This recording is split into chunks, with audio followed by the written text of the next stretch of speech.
Hello everyone, I hope आप सब ठीक हो। Welcome to my channel.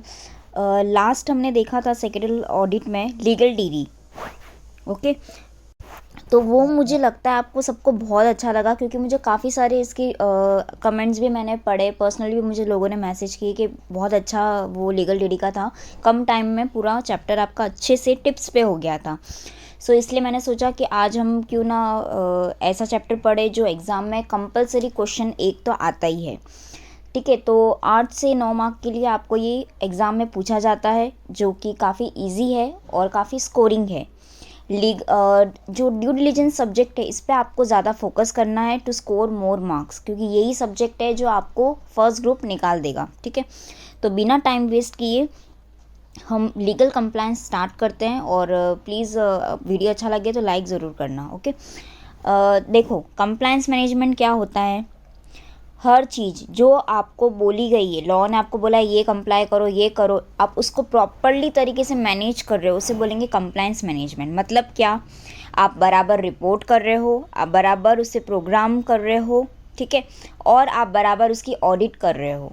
तो ये तीनों जब मिलता है तो इसे बोला जाएगा कंप्लायंस मैनेजमेंट। ठीक है, मतलब एक बंदा है, मतलब हम we are a C S V, ठीक है, तो हम सी एस क्या करते हैं, हम सी एस कंप्लायंस मैनेजमेंट करते हैं। मतलब कौन सी रेगुलेटरी क्या हमें मांग लेगी, उसकी क्या टर्म्स कंडीशन, मतलब वो उनको क्या चाहिए, हमको वो कंप्लाई करना पड़ता है। ठीक है, अब जैसे इनकम टैक्स को टाइम टू टाइम रिटर्न चाहिए, तो हमारा काम है कि हम ये जो उनकी जो डिमांड है कि भाई इनकम टैक्स आप टाइम पे करो, तो वो कौन करेगा, कंप्लायंस मैनेजर करेगा। कि यहाँ पे उसका रोल बहुत इंपॉर्टेंट है। अगर सपोज इन केस कंप्लायंस जिसका फेल होगा, वो कंपनी जल्द से जल्द क्या हो जाएगी, कोलैप्स हो जाएगी। ठीक है, तो इसके लिए कंपनी अगर अच्छी होगी, कंपनी का गुडविल कैसे बनेगा, कंप्लायंस मैनेजमेंट की वजह से बनता है। ठीक है, तो जो लिखा है हम वो देखते हैं। Compliance management is a method by which corporate manage the entire compliance process, जो मैंने आपको बोला। Inclusion, it concludes a compliance program, compliance audit and compliance report. Alternative, it is also called as a compliance solution। होता है ना, बहुत सारी problem का एक सोल्यूशन कि भाई कंप्लायंस मैनेजमेंट कर दो तो सारे तरह के लॉ आपके ऑटोमेटिकली क्या हो जाएंगे, कंप्लाई हो जाएंगे। तो इसके लिए इसे बोला जाएगा compliance solution. Okay, fourth point एक ऐसा भी आप ऐड कर सकते हो, compliance with law plus regulation. It is a internal part of corporate strategy. ये एक एज अ कॉर्पोरेट स्ट्रैटेजी हम लोग यूज़ कर सकते हैं। अगर आप हर चीज़ के लॉ फॉलो करोगे, रूल्स रेगुलेशंस फॉलो करोगे, तो वो वॉल्यूशन के एकदम चांसेस नहीं के बराबर हो जाएंगे। तो इससे क्या होगा, हमारा कंप्लायंस अच्छा होगा और कॉर्पोरेट गवर्नेंस, मतलब जो गवर्नेंस चाहती है गवर्नमेंट, वो एकदम अच्छी होगी और इसकी वजह से हमारी मार्केट में रेपुटेशन बढ़ेगी। ओके, तो मैंने आपको बहुत कुछ इंट्रोडक्शन के लिए बता दिया है। ओके, तो आप ये सारा इंट्रोडक्शन आपके आंसर में लिख सकते हो। ठीक है, तो कंप्लायंस मैनेजमेंट का जब भी क्वेश्चन आएगा तो आप ये इंट्रोडक्शन के लिए 4 पॉइंट यूज़ कर सकते हो। ओके, अब मैं बात करती हूँ नीड फॉर कंप्लायंस की। कंप्लायंस मैनेजमेंट की ज़रूरत क्या है। तो देखो, ज़रूरत ये है कि आपको फेम चाहिए। इसके लिए मैंने क्या बनाया यहाँ पे, फेम एट रिस्क। अब जहाँ फेम होगा वहाँ रिस्क होगी। बिना रिस्क आप फेम ले सकते हो क्या, नहीं, कहीं ना कहीं आपको रिस्क यहाँ पे लेनी पड़ेगी to gain the fame. Okay, तो इसके लिए सिंपल सा फेम एट रिस्क। अब फेम एट रिस्क कैसा होता है देखते हैं। फोकस अटेंशन, फोकस अटेंशन किस पे, कंप्लायंस पे, या फिर एक responsibility on the C S. यहाँ पे क्या होता है, C S is responsible for all the compliance. तो यहाँ पे सी एस का काम क्या होता है, सारे कंप्लायंस को देखना है। इसके लिए फोकस अटेंशन, कंप्लायंस मैनेजमेंट की ज़रूरत क्या है, तो फोकस अटेंशन यहाँ पे होता है सी एस का। सेकेंड है कॉर्पोरेट अकाउंटेबिलिटी। कॉर्पोरेट अकाउंटेबिलिटी मतलब क्या होता है, यहाँ पे इतनी बड़ी कंपनी है, ठीक है, उसको संभालने के लिए काफ़ी सारे एम्प्लॉयज़ होते हैं, काफ़ी सारी यहाँ पे एग्जीक्यूटिव मैनेजमेंट होते हैं। तो क्या सी एस पे एक ही पर्सन पे प्रेशर डालना सही है, नहीं। तो यहाँ पे क्या होता है, अकाउंट्स का डिपार्टमेंट अलग होता है, टैक्सेशन डिपार्टमेंट अलग होता है, लीगल डिपार्टमेंट अलग होता है, कंप्लायंस डिपार्टमेंट अलग होता है। तो ये जो डिपार्टमेंट्स होते हैं अलग अलग, ये क्या होते हैं, अकाउंटेबल होते हैं। ठीक है, कि भाई अगर सपोज टैक्स आपने टाइम पे नहीं किया, तो टैक्स डिपार्टमेंट का क्या होगा, यहाँ पे अकाउंटेबल होगा, क्यों नहीं किया। ठीक है, तो इसके लिए यहाँ पे कॉर्पोरेट अकाउंटेबिलिटी होना ज़रूरी है। ठीक है, इसके लिए यहाँ पे कंप्लायंस मैनेजमेंट ज़रूरी है, ताकि क्या हुआ कि वो डिपार्टमेंट, अलग अलग डिपार्टमेंट खुद यहाँ पे क्या कर सके, अकाउंटेबिलिटी ले सके। ठीक है। उसके बाद में थर्ड पॉइंट है मल्टीप्लिकेशन। यहाँ पे क्या होता है, there are lots of compliance requirement that organization face increases risk and non compliance. मतलब बहुत सारे ऐसे डिपार्टमेंट होते हैं, तो इन केस यहाँ पे क्या होता है, एक भी अगर कंप्लायंस आपको छूट जाता है तो हैवी पेनल्टी आपको फेस करनी पड़ती है। लिस्टेड कंपनी है सेबी की, अगर आप पेनल्टीज देखोगे करोड़ में होती है, तो अगर एक भी मिस होता है तो करोड़ों का नुकसान कंपनी को होता है। तो ये एक है। Ensures enables the company. अब यहाँ पे क्या होता है, कंप्लायंस मैनेजमेंट यहाँ पे कंपनी को एक प्रॉपर कंप्लायंस के लिए बोलती है। तो ये जो सीएस होता है, सीएस क्या इंश्योर करता है, गरीबों को इंश्योर करता है। मैंने एक कोड बनाया है गरीब, ठीक है। सीएस इंश्योर करता है गरीबों को। कौन गरीब है इसमें से, government. Ensure to industry and government regulation, कि भाई मैं यहाँ पे अच्छे से कंप्लाई करूँगा या करूँगी। Realigning the resources to meet the compliance requirement, proper मैं रिलाइन करूँगी, जो भी मेरे पास रिसोर्सेज है उसके हिसाब से मैं क्या करूँगी, कंप्लायंस रिक्वायरमेंट्स को फुलफिल करूँगी। R is about the react quick and cost effectively. जैसे ही रेगुलेशन में कुछ चेंज होता है तो मैं तुरंत रिएक्ट करूँगी और पेनल्टी से आपको बचा दूँगी, ठीक है। तो ये सीएस के यहाँ पे गरीब के पॉइंट मैंने आपको बता दिए, ठीक है। उसके बाद में फिफ्थ पॉइंट है रेगुलेटरी। देखो फेम आपका पूरा हो गया, ठीक है, फेम एट रिस्क हो गया आपका। उसके बाद में अब हम बात करेंगे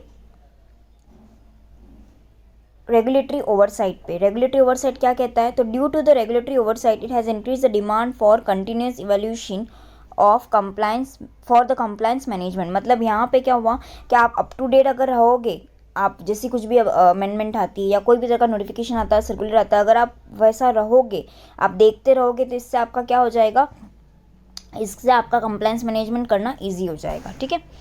अब बात करते हैं सिग्निफिकेंस ऑफ कंप्लायंस मैनेजमेंट, क्या इंपॉर्टेंस है।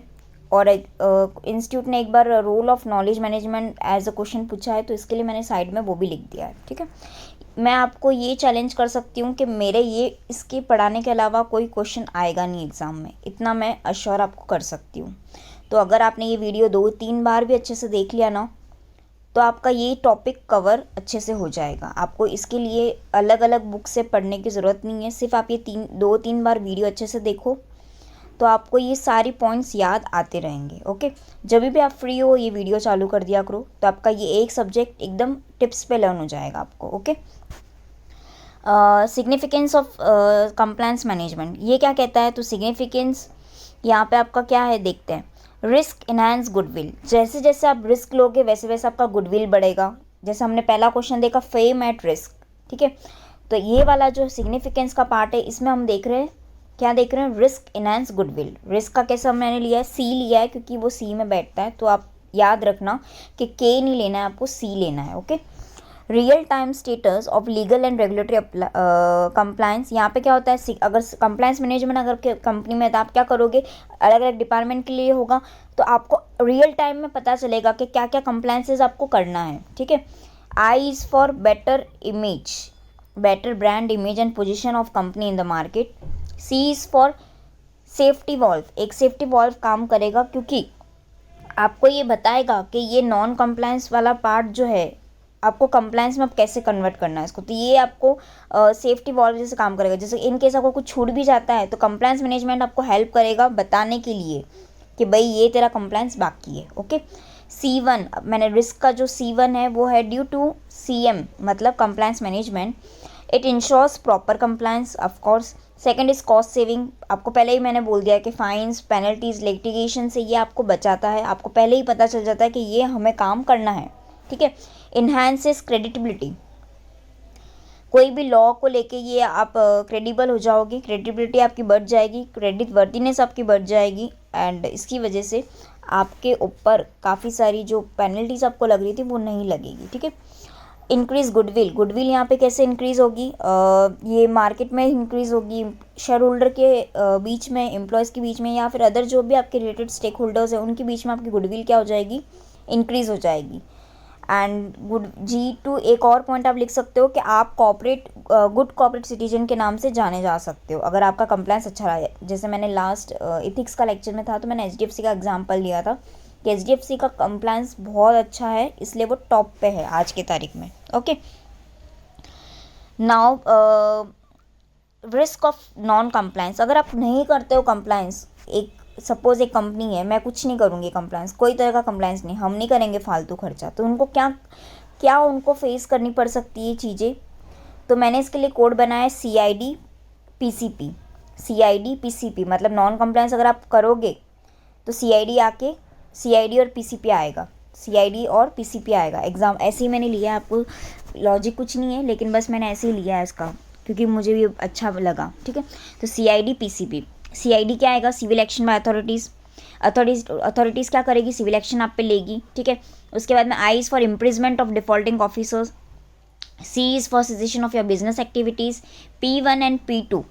ठीक है, P1 is about the punitive action by the way of fines against the companies official and P2 is about the public embarrassment यहाँ पे, and D is about the damage of reputation of company and its employees. तो इस तरीके से यहाँ पे non compliance के आपको नुकसान भुगतने पड़ेंगे। ठीक है, अब मैं यहाँ पे कंप्लायंस सोल्यूशन की बात करती हूँ। तो इसके लिए मैंने PCOD रिस्क बनाया है। इसमें फर्स्ट पॉइंट है रिस्क। तो कंप्लायंस सोल्यूशन यहाँ पे क्या बताता है आपको? तो रिस्क एंड कल्चर असेसमेंट ये करके देता है। ठीक है, उसके बाद में B पॉइंट है प्रोग्राम डिज़ाइन एंड अपडेट।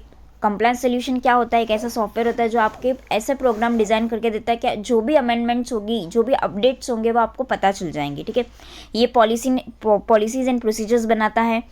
ये यहाँ पे कम्युनिकेशन, ट्रेनिंग एंड इम्प्लीमेंटेशन ये भी आपको बताता है।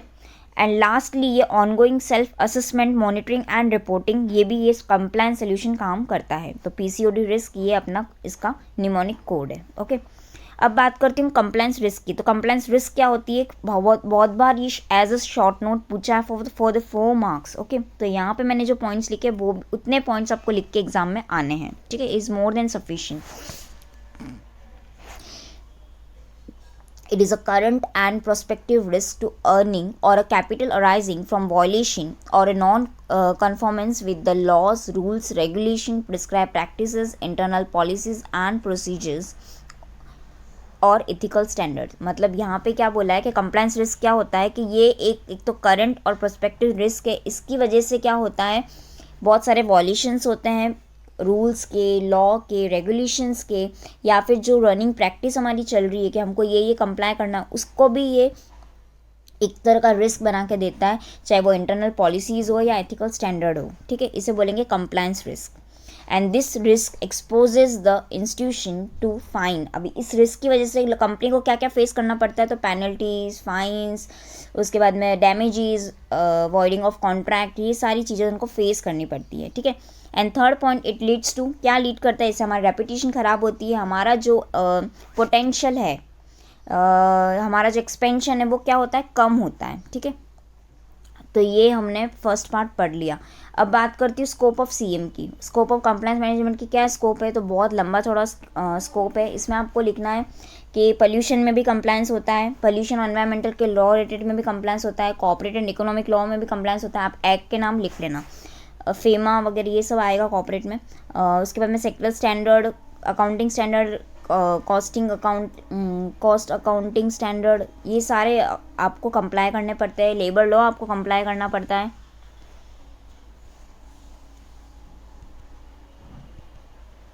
उसके बाद में कमर्शियल लॉ आपको करना पड़ता है। उसके बाद में सिक्योरिटी लॉ आपको करना पड़ता है। उसके बाद में लिस्टिंग एग्रीमेंट के हिसाब से आपको सेबी ने जो लिस्टिंग एग्रीमेंट दिया है क्लॉज 49 का, वो आपको करना पड़ता है। और फिजिकल लॉ में GST वगैरह आपको ये देखना पड़ता है। ठीक है, तो ये सारा हमने देखा।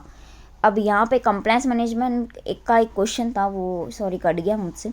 ये क्वेश्चन ऐसा था कि कंप्लायंस मैनेजमेंट की जो रिक्वायरमेंट होती है थ्रू द प्रैक्टिस होती है और एट अ सर्वल लेवल होती है। तो अगर सपोज कंप्लायंस मैनेजमेंट अगर नहीं करेगी तो क्या उसका होगा, और करेगी तो क्या फ़ायदा होगा? तो करेगी तो फ़ायदा क्या होगा कि company goes extra mile with the CM and lay down the foundation for control environment. लंबी चलेगी कंपनी। अगर आप कंप्लायंस मैनेजमेंट अच्छे से करोगे तो आपकी जो कंपनी है वो लंबे समय तक मार्केट में टिकी रहेगी। It about the stiff personal penalties both monetary and imprisonment. ठीक है, and lastly the company will enjoy the healthy return through the employ, customer, public respect for their brand. तो इस तरीके से ये ख़त्म होता है। अब यहाँ पे बहुत बार कमेंट में एज अ कमेंट उन्होंने क्वेश्चन पूछा है, compliance law are core competence area of CS and CCM broadly require the compliance of which of the law and according to its scope of compliance क्या है। अब देख लो, as a ये comment पूछा तो इसका मतलब क्या है, आपको जो मैंने अभी स्कोप बताया वो आपको लिखना है, ठीक है। ये कमेंट के लिए ऐसा क्वेश्चन पूछा है, इसके लिए यहाँ पे क्वेश्चन यहाँ पे लिखा हुआ है, ठीक है। तो एज अ कमेंट अगर ऐसा पूछते हैं तो आपको स्कोप ऑफ कंप्लायंस मैनेजमेंट लिख के आना है, कंफ्यूज नहीं होना है। अब मैं बात करती हूँ स्टेप ऑफ कंप्लायंस मैनेजमेंट। ये अभी दिसंबर 2020 में ये क्वेश्चन आया था, नहीं ये नहीं, सॉरी नेक्स्ट क्वेश्चन आएगा, वो टाइप्स ऑफ कंप्लायंस पूछा था, सॉरी। तो शायद मुझे लगता है इस बार ये पूछ सकते हैं। तो कंप्लायंस यहाँ पे क्या होता है, स्टेप क्या है इसकी कंप्लायंस मैनेजमेंट की। तो फर्स्ट है, पहले तो कंप्लायंस ढूंढो, करना कहाँ कहाँ है कंप्लायंस। पहली स्टेप क्या होगी, पहले आप कंप्लायंस ढूंढो, आपकी एक लीगल टीम को रेडी करो, वो बताएगी आपको कि भाई आपको ये कंप्लायंस फॉलो करना है, ये करना है। उसके बाद में क्या करो, काम को डिवाइड कर दो, खुद पे क्यों बोझ डाल रहे हो, अकाउंटेबल करो पर्सन को। तो आपका सेकंड स्टेप हो गया ओनरशिप का, ठीक है। उसके बाद में थर्ड हो गया आपका कंप्लायंस अवेयरनेस का, लोगों। नेक्स्ट स्टेप बहुत इंपॉर्टेंट है, बहुत सारे आजकल सर्कुलर नोटिफिकेशन डालती रहती है गवर्नमेंट, तो उसके हिसाब से आपको अवेयर करना है सबको कि भाई ये ऐसा सर्कुलर आएगा तो आप रिस्पॉन्सिबल हो, ये सर्कुलर आएगा तो आप रिस्पॉन्सिबल हो सॉरी। तो इसी तरीके से अवेयरनेस थर्ड पॉइंट हो गया। एंड फोर्थ पॉइंट हो गया आपका रिपोर्टिंग। अब जिसको अवेयरनेस है वो क्या करेगा, टाइम टू टाइम फिर रिपोर्टिंग करेगा एक रिस्पॉन्सिबल पर्सन को। जैसे इसके लिए तो बड़ी बड़ी कंपनीज में आप देखोगे तो 3 लेवल में होता है, टॉप, मिडल, लोअर। तो यहाँ पे लोअर का काम है, टॉप यहाँ पे इंस्ट्रक्शन देगा किसको, मिडल को, मिडल क्या करेगा, लोअर को देगा। तो इस तरीके से यहाँ पे ये चलता रहता है, top to bottom, bottom to top, ठीक है। तो ये रिपोर्टिंग आ गया। अब बात करते हैं टाइप्स ऑफ कंप्लायंस की। तो एपरेंट कंप्लायंस क्या होता है, disgust form of non compliance है। यहाँ पे जो दिखता है वो होता नहीं है, और जो होता है वो दिखता नहीं है। इस ये बोलते हैं ना, ये जो कहावत है कि जो होता है वो दिखता नहीं, जो दिखता है वो होता नहीं, तो ये है एपरेंट कंप्लायंस, ठीक है। एडिक्वेट कंप्लायंस क्या होता है, जितना बोला उतना करने का।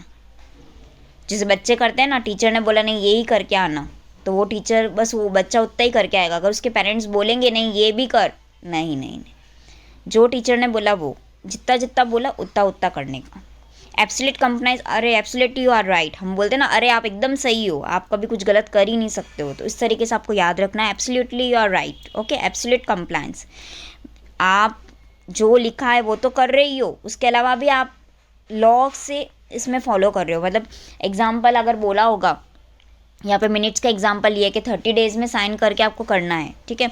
लेकिन आपने 15 दिन में ही कर दिया, 20 दिन में ही कर दिया, मतलब क्या, आप टाइम के पहले टाइम पंचुअल आदमी हो आप, ठीक है। तो इसे बोला जाएगा कंप्लायंस, एब्सोल्यूट कंप्लायंस, ओके। तो ये लास्ट अभी अटेम्प्ट में आया था दिसंबर 2020 में, तो 4 मार्क्स के लिए आया था, ओके।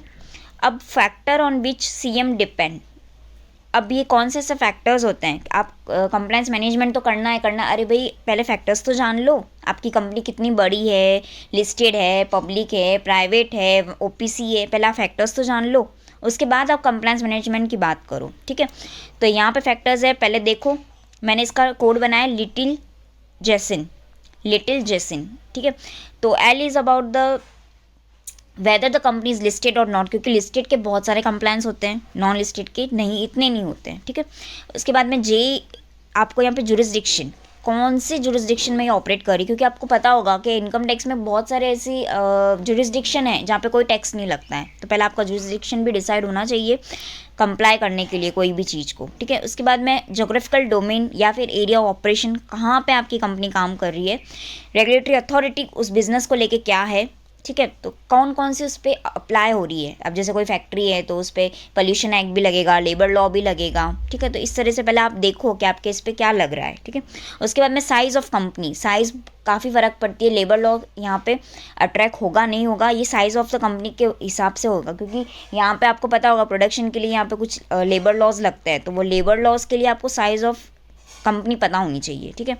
और यहाँ पे तो आजकल टर्नओवर पे भी खेल होता है, ये ऑडिट होगी नहीं होगी, तो ये साइज़ ऑफ कंपनी पे यहाँ पे डिपेंड करता है, ठीक है, in the terms of operation and investment. And N is about the nature of company, कौन सी कंपनी है, and second N is about the nature of business, आपका क्या बिजनेस है, ठीक है।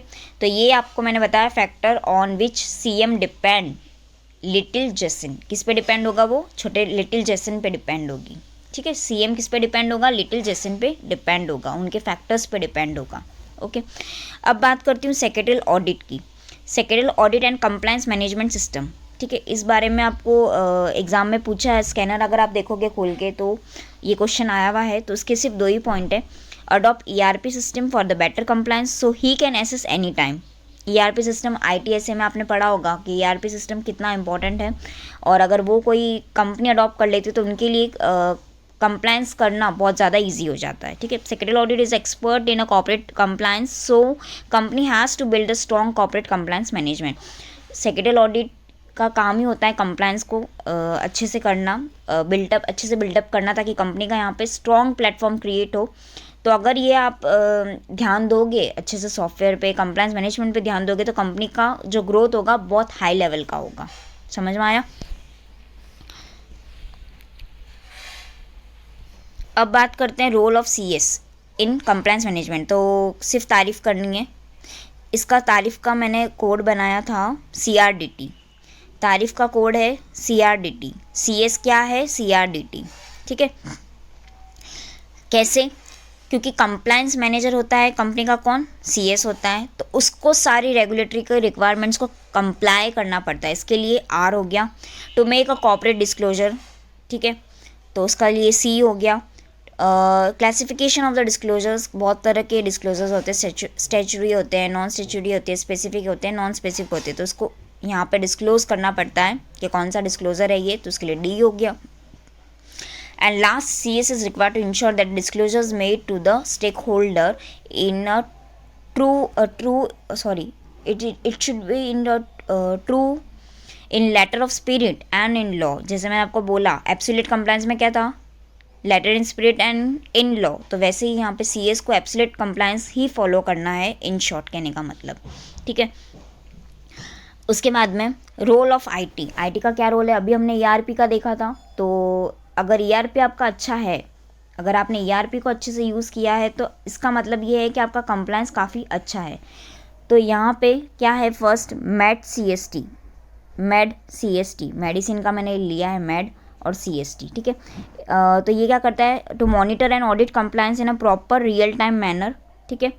And seeking technology solution is effective. देखो ये बहुत बार क्वेश्चन एग्जाम में आ चुका है, और 14 दिसंबर को भी आया था, 15 जून को भी आया था, 2015 जून में अटेम्प्ट में पूछा गया है। IT plays an effective role in implementation of corporate compliance management across the department by generating reminders, report sending warning signals and making compliance calendar। आपको पता होगा कि क्या होता है नॉर्मली, MC जो CS प्रैक्टिस करते हैं उनका क्या होता है, कंप्लायंस कैलेंडर होता है। तो वो कैलेंडर में उनको पता चल जाता है क्या क्या कब कब फाइल करनी पड़ेगी। जैसे इंस्टीट्यूट भी जब चार्टर्ड सेक्रेटरी करके, तो वो लोग क्या करते हैं, उसमें कंप्लायंस कैलेंडर डाल देते हैं। अभी अप्रैल के इसमें उन्होंने डाला होगा एडिशन में कंप्लायंस कैलेंडर। उसमें क्या होता है, हमें पहले से ही पता चल जाता है कि साल भर में हमको कौन कौन से दिन क्या करना है, कंप्लाई करना है, ठीक है। तो ये जो IT का जो रोल होता है, वो IT का रोल यहाँ पे बहुत इंपॉर्टेंट है। वो क्या करता है, जनरेट रिमाइंडर करता है, अरे आपकी 5 दिन बाद आपको फाइल करना है, अगले महीने आपको फाइल करना है। रिपोर्ट सेंड करता है कि भाई कर दो, और आपका इसी तरीके से कंप्लायंस कैलेंडर भी बनाता है, ठीक है।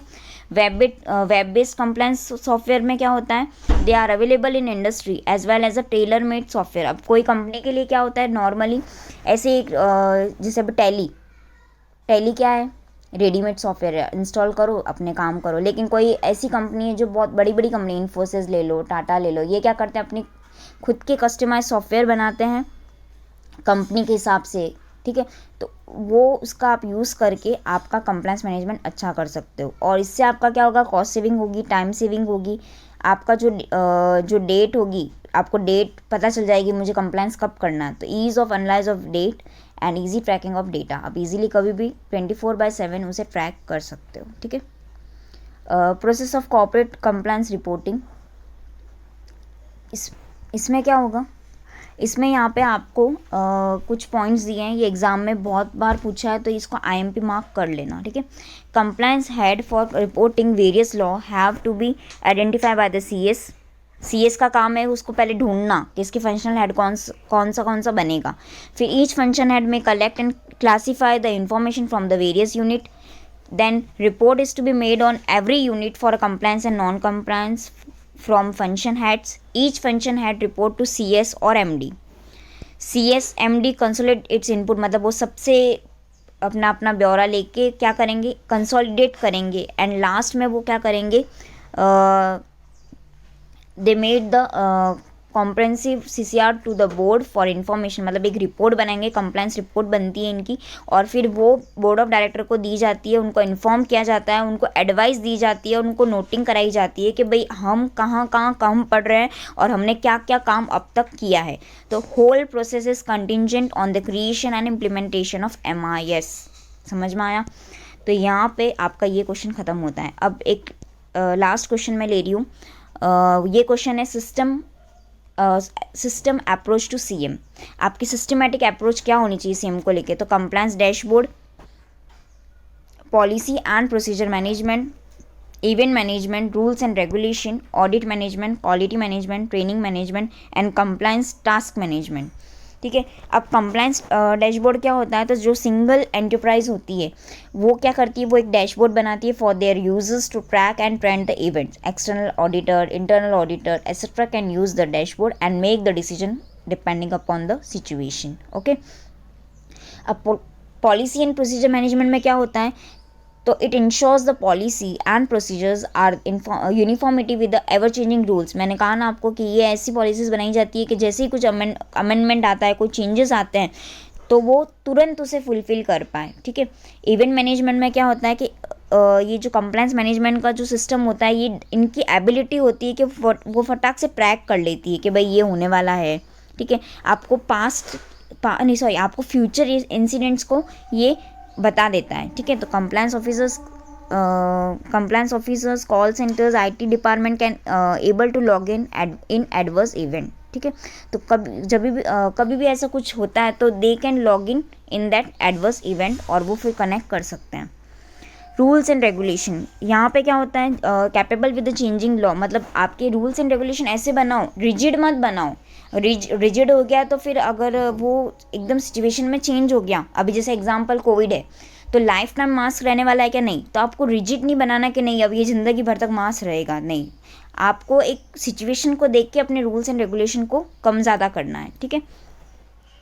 It must be error prone to track all the local, state and central regulation, जो मैंने आपको अभी बोला। Audit management, it is a part of enterprise like internal, external, financial auditor must be facilitated to the real time system. Audit manage, यहाँ पे जो auditor होगा उसको भी आप राइट दो ना कि आपकी वो सिस्टम को यूज़ कर सके, ताकि उसको जो नीड है फाइनेंशियल स्टेटमेंट बनाने के लिए, उसको जो नीड है वो इजीली उस नीड को फुलफिल कर पाए हम लोग, okay. Quality management like six sigma ISO, ये जो होते हैं ना ISO वगैरह का, तो ये भी यहाँ पे आपको एज अ सपोर्ट आपको एंटरप्राइज को ये क्वालिटी इनिशिएटिव्स लेने चाहिए, ताकि ये भी आपका एक कंप्लायंस अच्छे से खिल के बाहर आए, ठीक है। Training management, train the employee, of course. Compliance task management मतलब plan, manage and report all activities from the centralise form. मतलब आप कुछ भी कंप्लायंस का करते हो तो आपकी यहाँ पे क्या होनी चाहिए, प्रॉपरली प्लानिंग होनी चाहिए, आपको मैनेज करते आना चाहिए और लास्ट में आपको उन सारी एक्टिविटीज़ की रिपोर्ट करनी चाहिए, ताकि सभी को पता चले कि एग्जैक्टली कंप्लायंस टास्क मैनेजमेंट है क्या। तो ठीक, आज का ये टॉपिक यहाँ पे ही ख़त्म होता है। आपको अगर वीडियो अच्छा लगे तो प्लीज़ लाइक करें, शेयर करें और मेरे चैनल को सब्सक्राइब करें और प्लीज़ बेल आइकॉन प्रेस करें, क्योंकि बहुत सारे ऐसे इंपॉर्टेंट वीडियोस आने वाले हैं जो आपकी हेल्प करेंगी आपको CS बनाने के लिए। तो बस मैं आपको यही कहना चाहूँगी, अच्छे से पढ़ो, अपना भी ध्यान रखो और खुश रहो। Bye, good day.